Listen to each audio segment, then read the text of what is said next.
Our director of recruiting, Steve Wiltfong, joins us to provide some intel on the currently uncommitted prospects. There are many, so let's start with the number one athlete in the class, Nyckoles Harbor. He has visits set up LSU, Maryland, Georgia. What's the latest with his recruitment? Well, as it says right there, Nyckoles Harbor will be set to visit Maryland December 9th through the 11th. Also took in a game there on campus this weekend. I think that they are a dark horse, although Maryland's tight ends coach taking the job at Charlotte as the offensive coordinator, that might be something that they'll need to that's something that Coach Loxley will have to address with Nyckoles Harbor and his family. But South Carolina and Michigan are still the two programs, in my opinion, that have the most buzz right now. Talking to his dad this week, he tells me that Nyckoles Harbor talks to South Carolina's commits almost every day. He's in their group text. I know he feels comfortable with them. And then certainly the way South Carolina ended the season with 2 top 10 wins, knocking off Tennessee and then beating rival Clemson, really made an impression on this young man who has aspirations of not only playing in the NFL, but also running in the next Olympics. Took his official visit to South Carolina earlier in the fall, has been there a few times, loves Columbia, loves Shane Beamer and the staff, talks to them regularly. They're certainly in good position, but Michigan is another program that has really resonated over the course of the process with Nyckoles Harbor. Is a great relationship with several staff members, from Coach Newsome to Coach Bellamy to even Coach Harbaugh at the top, the way that they've played this year. And Nyckoles Harbor, in addition to his aspirations in track and field and in football, also has pre-med doctor aspirations. He's a terrific student, and Michigan speaks in that regard. And so those are two programs that are in great position. LSU still trying to line up their official visit with them. It would have been this weekend, but LSU's busy, guys. They're playing in the SEC title game. When that visit was originally locked in, LSU had not gotten hot yet. So they're going to play in the SEC title game. They're going to try and get him to campus in January. I don't know if he's got a better relationship with any coach than Jamar Cain, a relationship that goes back to his time at Oklahoma. But they're going to get him to campus in January. A decision's not expected till February for Nyckoles Harbor. Yeah, Steve, he's one of the most well-rounded recruits in this class. You mentioned the astronomical GPA. You mentioned the track, and that's where I wanted to go with here. How much does track factor into his decision to be a football player? How much does he look at that? Well, I think that all the track programs, for all his finalists, he has a relationship with them. And again, it's a key part of the decision with his aspirations of wanting to run in the next Olympic Games. But I think that football is very important in this process as well, and particularly where they're going to play him, which I think a lot of schools have gravitated towards playing him on the offensive side of the ball, which coincides with being able to be that dual sport athlete and compete in track and field as well. Olympics, pre-med, top college football. I said you don't sleep, Steve. Doesn't sound like he does either. Meanwhile, number 3 offensive lineman in the class, that's Samson Okunlola. He is the top uncommitted lineman remaining. Miami, they're the crystal ball leader. Steve, you put one in for him back in July. Are you still sticking with the Canes here? Well, I still think that Miami's near the top, if not at the top, for 5-star offensive tackle Samson Okunlola. They've impressed him. They've impressed his parents, from Coach Cristobal to Coach Maribel. And they believe in the trajectory of the program. Have had some really good visits to Miami.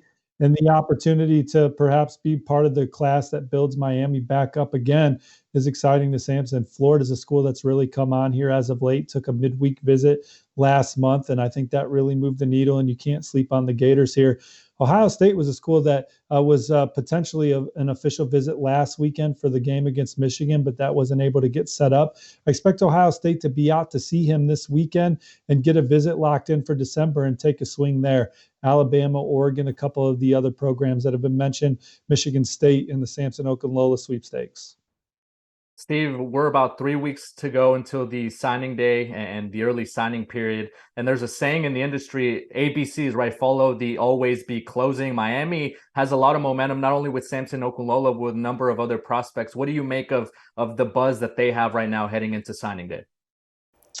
Well, I think that Miami's a program that's not only going to be rocking and rolling with recruits here down the stretch as they try and close some of their top targets, but they're also going to be very active in the transfer portal. I think Coach Cristobal has made it quite clear that 5 and 7 is unacceptable, and he wants to turn over that roster quickly as possible so he can trade shoes with Mike Norvell and Florida State and the other programs on their schedule that maybe got the best of them this year.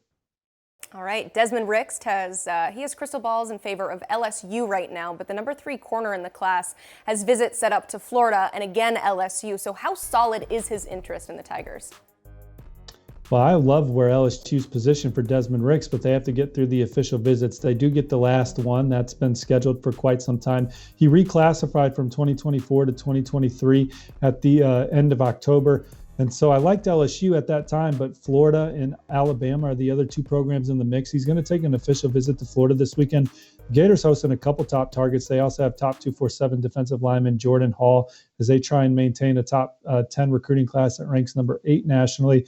Then he's going to go back to Alabama the next week, which is going to be a big recruiting weekend for Nick Saban and company in Tuscaloosa before coming back to LSU. I think LSU has set the tone going into these 3 visits. The need to play early. I would joke around quite a bit that all of us could play early in the secondary at LSU with the big need that they have following this season. I think that speaks to Desmond, in addition to his relationship with Coach Steeples and Jordan Arcement and several staffers over there at LSU. They're in good position, but Florida and Alabama have a lot to offer as well. Yeah, for sure, Steve. I know you can get after the quarterback quite a bit. Count me out of that. I did want to ask you, Steve. You mentioned Florida. Direction, Emily will help you out a little bit in those DB drills. I'll try my eyes. Yeah, my eyes deceive me. My ears, by the way, they perked up when you mentioned Florida, Steve, as it pertains to Desmond Ricks. How important of a recruit is he, considering that they whiffed on Cormani McClain? Well, I still think that they put together one of the best defensive back classes in the SEC to date right now. And one of those other guys that's in the fold, Aaron Gates, will be on campus this weekend. But, it's a league where you got to be able to shut down receivers. And Desmond Ricks is a guy that has all the athletic traits that you're coveted at the position. This is a guy that they've been swinging on for a while, and they covet down the stretch. And we'll see what else Florida can maybe find in the portal, as well as everybody's about to really be portal hunting here come Monday. But Desmond Ricks is one of their key remaining targets, and they're in the middle of it. All right, James Smith, the number 3 defensive lineman in the 23 class and the top prospect from Alabama. He's also teammates with another undecided from that state. That's Edge Quayrussa with Hugh Freeze, now being hired at Auburn in Alabama. Does that change anything with the recruitment of 2 of Alabama's best?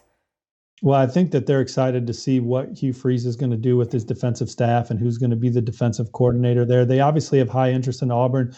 They attended 4 or 5 games on the Plains this year. I don't think I've ever seen an interim coach do the job in segueing from one staff to the other from a recruiting standpoint as Cadillac Williams did, keeping Auburn in the mix. And it wasn't just Cadillac Williams. There was so many staffers of keeping Auburn in the mix with so many blue chip players. And these 2 were guys that definitely have Auburn high on their list. Now, I like where Alabama still stands with them. They're expected to take an official visit to Alabama for that same weekend with Desmond Ricks and company. And I think those are 2 programs that are in terrific position, Florida and Georgia, a couple others hanging around for these 2. So it'll be interesting to see who Auburn brings in as their defensive coordinator, and they can make a move past Alabama down the stretch for 2 of the state's best.